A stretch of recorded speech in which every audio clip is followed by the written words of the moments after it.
Une anthologie des lectures des paroles de Dieu Tout-Puissant.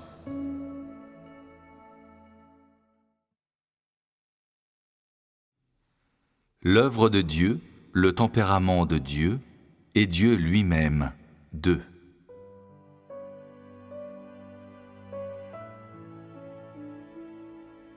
L'intégrité inébranlable de Job couvre Satan de honte et le fait fuir de panique.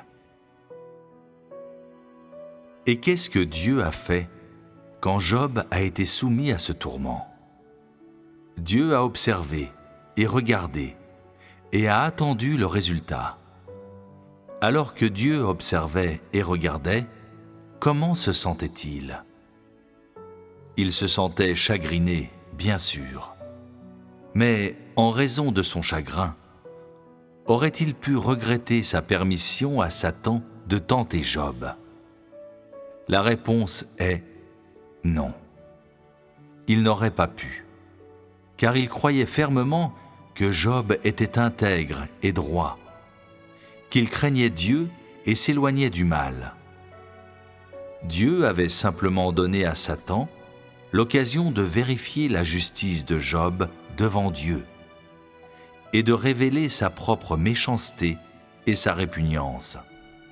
C'était en outre une occasion pour Job de témoigner de sa justice, de sa crainte de Dieu et de son éloignement du mal devant les gens du monde, devant Satan et même devant ceux qui suivent Dieu.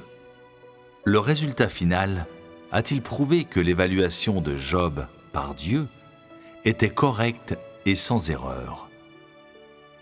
Job a-t-il vaincu Satan en fait? Nous lisons ici les mots archétypaux prononcés par Job, des mots qui sont la preuve qu'il a vaincu Satan. Il a dit « Je suis sorti nu du sein de ma mère, et nu je retournerai dans le sein de la terre. » C'est l'attitude d'obéissance de Job envers Dieu. Ensuite, il a dit alors « L'Éternel a donné et l'Éternel a ôté. Que le nom de l'Éternel soit béni. » Ces mots prononcés par Job prouvent que Dieu observe les profondeurs du cœur de l'homme, qu'il peut regarder dans l'esprit de l'homme. Et il prouve que son approbation de Job est sans erreur, que cet homme qui a été approuvé par Dieu était juste. L'Éternel a donné et l'Éternel a ôté. Que le nom de l'Éternel soit béni. Ces mots sont le témoignage de Job pour Dieu. Ce sont ces mots ordinaires qui ont intimidé Satan, qui l'ont couvert de honte et l'ont fait fuir de panique, et de plus, qui ont enchaîné Satan et l'ont laissé sans ressources. Ainsi, également, ces mots ont fait ressentir à Satan la merveille et la puissance des actes de l'Éternel, et lui ont permis de percevoir le charisme extraordinaire de quelqu'un dont le cœur était gouverné par la voix de Dieu. En outre, ils ont démontré à Satan la vitalité puissante montrée par un homme petit et insignifiant en adhérant à la voie de la crainte de Dieu et de l'éloignement du mal. Ainsi, Satan a été vaincu dans la première lutte. En dépit de son intuition durement gagnée, Satan n'avait aucune intention de laisser Job partir, et il n'y avait non plus aucun changement dans sa nature malveillante. Satan a essayé de continuer à attaquer Job, et ainsi s'est présenté devant Dieu de nouveau. Maintenant, lisons les Écritures sur la deuxième fois que Job a été tenté. 3. Satan tente Job une fois de plus. Un ulcère malin couvre tout le corps de Job. A. « Les paroles prononcées par Dieu. Job, chapitre 2, verset 3. L'Éternel dit à Satan : « As-tu remarqué mon serviteur Job ? Il n'y a personne comme lui sur la terre. C'est un homme intègre et droit, craignant Dieu et se détournant du mal. Il demeure ferme dans son intégrité, et tu m'excites à le perdre sans motif. » Job, chapitre 2, verset 6. L'Éternel dit à Satan : « Voici, je te le livre, seulement épargne sa vie. » B. Les paroles prononcées par Satan. Job, chapitre 2, versets 4-5. Et Satan répondit à l'Éternel : « Peau pour peau. Tout ce que possède un homme, il le donne pour sa vie. Mais étends ta main, touche à ses os et à sa chair, et je suis sûr qu'il te maudit en face. » C. Comment Job subit l'épreuve. Job, chapitre 2, versets 9-10. Sa femme lui dit : « Tu demeures ferme dans ton intégrité. Maudis Dieu et meurs. » Mais Job lui répondit : « Tu parles comme une femme insensée. Quoi ? Nous recevons de Dieu le bien, et nous ne recevrions pas aussi le mal. En tout cela, Job ne pécha point par ses lèvres. » Job, chapitre 3, verset 3. Périsse le jour où je suis né, et la nuit qui dit : un enfant mâle est conçu. L'amour de Job pour la voix de Dieu surpasse tout le reste. Les Écritures rapportent les paroles entre Dieu et Satan comme suit. L'Éternel dit à Satan : « As-tu remarqué mon serviteur Job ? Il n'y a personne comme lui sur la terre. C'est un homme intègre et droit, craignant Dieu et se détournant du mal. Il demeure ferme dans son intégrité, et tu m'excites à le perdre sans motif. » Job, chapitre 2, verset 3. Dans cet échange, Dieu répète la même question à Satan. C'est une question qui nous montre l'évaluation positive de l'Éternel Dieu de ce qui a été démontré et vécu par Job durant la première épreuve, et qui n'est pas différente de l'évaluation de Job par Dieu avant qu'il ait subi la tentation de Satan. Autrement dit, avant que la tentation ne lui arrive, aux yeux de Dieu, Job était intègre, et ainsi Dieu protégeait Job et sa famille, et le bénissait. Aux yeux de Dieu, il était digne d'être béni. Après la tentation, la perte de ses biens et de ses enfants n'a pas mené Job à pécher par ses lèvres, mais il a continué à louer le nom de l'Éternel. Sa conduite réelle a fait que Dieu l'a applaudi et lui a donné une note maximale.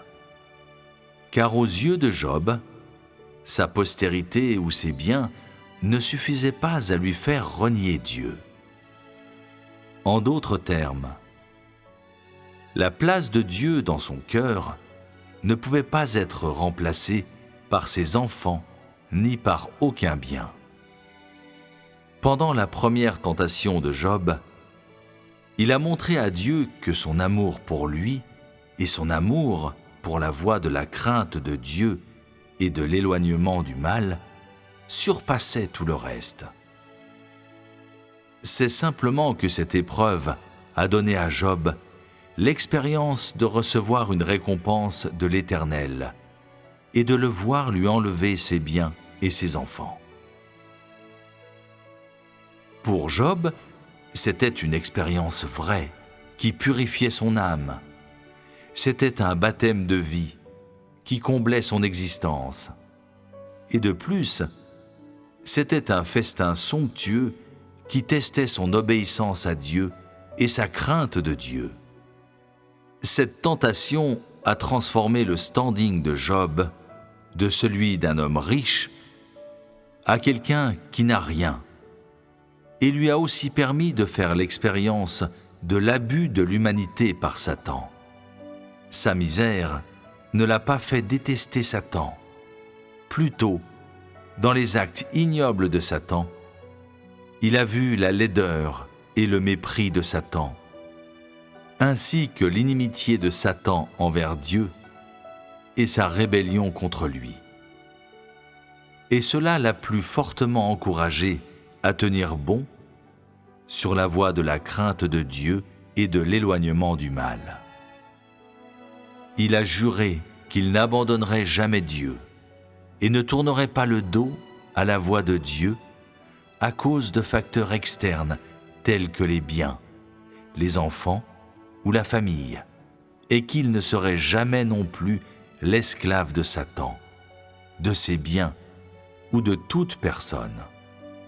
En dehors de l'Éternel, personne ne pouvait être son Seigneur ou son Dieu. Telles étaient les aspirations de Job. De l'autre côté de la tentation, Job avait aussi acquis quelque chose. Il avait acquis de grandes richesses au milieu des épreuves que Dieu lui avait fait subir. Durant sa vie, au cours des nombreuses décennies précédentes, Job avait vu les actes de l'Éternel et avait gagné les bénédictions de l'Éternel pour lui. Elles étaient des bénédictions qui le faisaient se sentir énormément embarrassé et redevable, car il croyait qu'il n'avait rien fait pour Dieu, pourtant avait reçu de si grandes bénédictions et bénéficié de tant de grâce. Pour cette raison, il priait souvent dans son cœur, espérant pouvoir rembourser Dieu, espérant avoir l'occasion de témoigner des actes et de la grandeur de Dieu, et espérant que Dieu mette son obéissance à l'épreuve, et en outre, que sa foi puisse être purifiée jusqu'à ce que son obéissance et sa foi aient gagné l'approbation de Dieu. Et quand l'épreuve est arrivée à Job, il a cru que Dieu avait entendu ses prières. Job a chéri cette occasion plus que tout, et ainsi il n'a pas osé la traiter à la légère, car son plus grand désir de toute une vie pouvait être réalisé. L'arrivée de cette occasion signifiait que son obéissance à Dieu et sa crainte de Dieu pouvaient être mises à l'épreuve et pouvaient être purifiées. De plus, elle signifiait que Job avait une chance d'obtenir l'approbation de Dieu, le rapprochant ainsi de Dieu. Pendant l'épreuve, une telle foi et une telle quête lui ont permis de devenir plus intègre et d'acquérir une meilleure compréhension de la volonté de Dieu. Job devint aussi plus reconnaissant pour les bénédictions et les grâces de Dieu.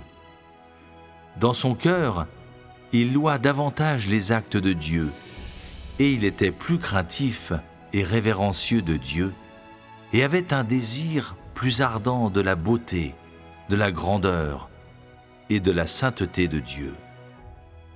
En ce temps-là, bien qu'aux yeux de Dieu, Job fût encore quelqu'un qui craignait Dieu et s'éloignait du mal, en ce qui concerne ses expériences, la foi et la connaissance de Job avaient progressé à pas de géant. Sa foi avait augmenté, son obéissance était bien établie et sa crainte de Dieu était devenue plus profonde. Bien que cette épreuve ait transformé l'esprit et la vie de Job, Une telle transformation n'a pas satisfait Job, ni n'a ralenti son progrès. En même temps qu'il calculait ce qu'il avait retiré de cette épreuve et considérait ses propres insuffisances, il priait calmement, attendant que la prochaine épreuve lui advienne, parce qu'il aspirait à ce que sa foi, son obéissance et sa crainte de Dieu s'améliorent pendant la prochaine épreuve de Dieu. Dieu observe les pensées les plus intimes de l'homme et tout ce que l'homme dit et fait. Les pensées de Job atteignirent les oreilles de l'Éternel Dieu, et Dieu écouta ses prières. Et de cette manière, la prochaine épreuve de Dieu pour Job advint comme prévu. Au milieu de la souffrance extrême, Job réalise vraiment l'affection de Dieu pour l'humanité. Après les questions de l'Éternel à Satan, Satan était secrètement heureux. C'est parce que Satan savait qu'il lui serait donné, une fois de plus, l'occasion d'attaquer l'homme qui était intègre aux yeux de Dieu, ce qui, pour Satan, était une opportunité rare. Satan voulait profiter de cette occasion pour anéantir complètement la conviction de Job, pour lui faire perdre sa foi en Dieu, et qu'ainsi il ne craigne plus Dieu, ni ne bénisse le nom de l'Éternel. Cela donnerait une chance à Satan. Quel que soit le lieu ou le moment, il serait capable de faire de Job un jouet sous son commandement. Satan a caché ses combines méchantes sans laisser de traces. Mais il ne pouvait pas contrôler sa nature perverse. Cette vérité est suggérée dans sa réponse aux paroles de l'Éternel, telles qu'elles sont consignées dans les Écritures. Et Satan répondit à l'Éternel, peau pour peau. Tout ce que possède un homme, il le donne pour sa vie. Mais étends ta main, touche à ses os et à sa chair, et je suis sûr qu'il te maudit en face. Job, chapitre 2, versets 4-5. Il est impossible de ne pas acquérir une connaissance et un sens substantiel de la méchanceté de Satan, de cet échange entre Dieu et Satan. Ayant entendu ces faussetés de Satan, tous ceux qui aiment la vérité et détestent le mal auront sans doute une plus grande haine envers le caractère ignoble et l'impudeur de Satan, se sentiront consternés et dégoûtés par les faussetés de Satan, et, en même temps, offriront de profondes prières et de sincères vœux pour Job, priant pour que cet homme de droiture puisse atteindre l'intégrité, souhaitant que cet homme qui craint Dieu et s'éloigne du mal vainque à jamais les tentations de Satan, vive dans la lumière et vive sous la direction et les bénédictions de Dieu. De même, ils souhaiteront que les actes justes de Job puissent à tout jamais inciter et encourager tous ceux qui poursuivent la voie de la crainte de Dieu et de l'éloignement du mal. Bien que l'intention malveillante de Satan puisse être vue dans cette proclamation, Dieu a accepté la requête de Satan sans hésiter. Mais il avait aussi une condition. « Je te le livre seulement, épargne sa vie. » Job, chapitre 2, verset 6. Parce que cette fois, Satan a demandé d'étendre sa main pour toucher à la chair et aux os de Job. Dieu a dit « mais épargne sa vie ». La signification de ces mots est qu'il a livré la chair de Job à Satan, mais il a gardé sa vie. Satan ne pouvait pas prendre la vie de Job. Mais en dehors de cela, Satan pouvait employer n'importe quel moyen ou méthode contre Job.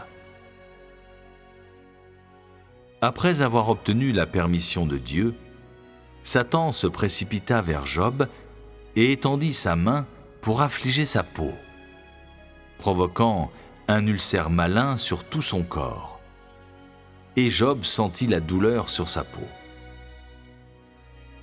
Job a loué la splendeur et la sainteté de l'Éternel Dieu, ce qui a rendu l'audace de Satan encore plus flagrante.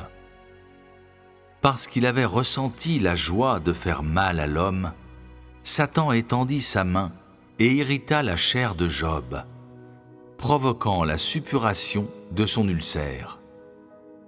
Job éprouva immédiatement une douleur et un tourment sans égal sur sa chair. Et il ne put s'empêcher de se gratter de la tête aux pieds avec ses mains, comme si cela soulagerait le coup porté à son esprit par cette douleur de la chair. Il s'est rendu compte que Dieu était à ses côtés, l'observant, et il a fait de son mieux pour s'endurcir. Une fois de plus, il s'agenouilla et dit : « Tu regardes dans le cœur de l'homme, tu observes sa misère. Pourquoi sa faiblesse te concerne-t-elle ? Loué soit le nom de l'Éternel Dieu. » Satan vit la souffrance insupportable de Job. Mais il ne vit pas Job abandonner le nom de l'Éternel Dieu. Ainsi, il étendit sa main à la hâte pour affliger les os de Job, désirant ardemment le déchirer un membre à la fois. En un instant, Job ressentit un tourment incomparable. C'était comme si sa chair avait été arrachée des os, et comme si ces os se brisaient petit à petit en morceaux. Ce tourment agonisant lui fit penser qu'il vaudrait mieux mourir. Sa capacité à supporter avait atteint sa limite. Il voulait crier. Il voulait arracher la peau sur son corps pour atténuer la douleur, mais il retint ses cris et n'arracha pas la peau sur son corps, car il ne voulait pas laisser Satan voir sa faiblesse. Et donc il s'agenouilla une fois de plus, mais cette fois, il ne sentit pas la présence de l'Éternel Dieu. Il savait qu'il était souvent devant lui, derrière lui et de chaque côté de lui. Pourtant, pendant sa douleur, Dieu n'avait jamais fait attention. Il couvrait son visage et était caché, car le sens de sa création de l'homme n'était pas de causer de la souffrance à l'homme. À ce moment-là, Job pleurait et faisait de son mieux pour endurer cette agonie physique. Mais il ne pouvait plus s'empêcher de rendre grâce à Dieu. L'homme tombe au premier coup, il est faible et impuissant, il est jeune et ignorant. Pourquoi voudrais-tu être si aimable et si tendre envers lui ? Tu me frappes, mais ça te fait mal de le faire. Qu'y a-t-il dans l'homme qui soit digne de ton attention et de ton souci ? Les prières de Job atteignirent les oreilles de Dieu, et Dieu était silencieux, observant seulement, sans un son. Après avoir tenté toutes les astuces possibles, Satan se retira tranquillement. Mais cela ne mit pas fin aux épreuves de Job par Dieu. Parce que la puissance de Dieu révélée en Job n'avait pas été rendue publique, l'histoire de Job ne s'est pas terminée avec la retraite de Satan. À mesure que d'autres personnages faisaient leur entrée, des scènes plus spectaculaires étaient encore à venir. Une autre manifestation de la crainte de Dieu et de l'éloignement du mal chez Job est sa louange du nom de Dieu en toutes choses. Job avait subi les ravages de Satan. Pourtant, il n'a pas abandonné le nom de l'Éternel Dieu. Sa femme a été la première à se présenter et à jouer le rôle de Satan, ce qui est perceptible dans son attaque de Job. Le texte original le décrit ainsi. Sa femme lui dit « Tu demeures ferme dans ton intégrité. Maudis Dieu et meurs. » Job, chapitre 2, verset 9. Ce sont les mots prononcés par Satan sous l'apparence de l'homme. Ils étaient une attaque et une accusation, aussi bien qu'une incitation, une tentation et une calomnie. N'ayant pas réussi à attaquer la chair de Job, Satan a directement attaqué l'intégrité de Job, souhaitant utiliser son attaque pour que Job abandonne son intégrité, renie Dieu et meure. De même, Satan souhaitait utiliser de tels mots pour tenter Job. Si Job reniait le nom de l'Éternel, il n'aurait pas besoin de supporter un tel tourment. Il pourrait se libérer du tourment de la chair. Devant les conseils de sa femme, Job la réprimanda en disant « Tu parles comme une femme insensée. Quoi ? Nous recevons de Dieu le bien, et nous ne recevrions pas aussi le mal. » Job, chapitre 2, verset 10. Job connaissait ces mots depuis longtemps, mais à ce moment-là, la vérité que Job les connaissait était prouvée. Quand sa femme lui a conseillé de maudire Dieu et de mourir, elle voulait dire « Ton Dieu te traite ainsi. Alors pourquoi ne pas le maudire ? Que fais-tu encore vivant ? Ton Dieu est si injuste envers toi ? Pourtant tu dis toujours « Béni soit le nom de l'Éternel ». Comment pourrait-il faire tomber un désastre sur toi quand tu bénis son nom ? Hâte-toi, oublie le nom de Dieu et cesse de le suivre. De cette façon, tes problèmes seront terminés. À ce moment-là fut porté le témoignage que Dieu voulait voir en Job. Aucune personne ordinaire ne pouvait rendre un tel témoignage. Et nous ne le lisons pas non plus dans aucune des histoires de la Bible. Mais Dieu l'avait vu longtemps avant que Job ne dise ces mots. Dieu voulait simplement utiliser cette occasion pour permettre à Job de prouver à tous que Dieu avait raison. Devant les conseils de sa femme, non seulement Job n'a pas abandonné son intégrité, ni n'a renié Dieu, mais il a aussi dit à sa femme « Nous recevons de Dieu le bien, et nous ne recevrions pas aussi le mal. » Est-ce que ces mots pèsent très lourd ? Ici, il n'y a qu'un seul fait qui puisse prouver le poids de ces mots. Le poids de ces mots est qu'ils sont approuvés par Dieu dans son cœur. Ils sont ce que Dieu désirait. Ils sont ce que Dieu voulait entendre. Et ils sont le résultat que Dieu désirait voir. Ces mots sont aussi l'essence du témoignage de Job. En cela furent prouvés l'intégrité, la droiture, la crainte de Dieu et l'éloignement du mal par Job. La grande valeur de Job réside dans le fait qu'il a quand même prononcé de telles paroles lorsqu'il fut tenté, et même lorsque tout son corps était couvert d'un ulcère malin, lorsqu'il a enduré le plus grand tourment, et lorsque sa femme et sa famille l'ont conseillé. Pour le dire autrement, dans son cœur, Il croyait que, quelles que soient les tentations ou même la gravité des tribulations ou du tourment, même si la mort devait lui advenir, il ne renierait pas Dieu, ni ne rejetterait la voie de la crainte de Dieu et de l'éloignement du mal.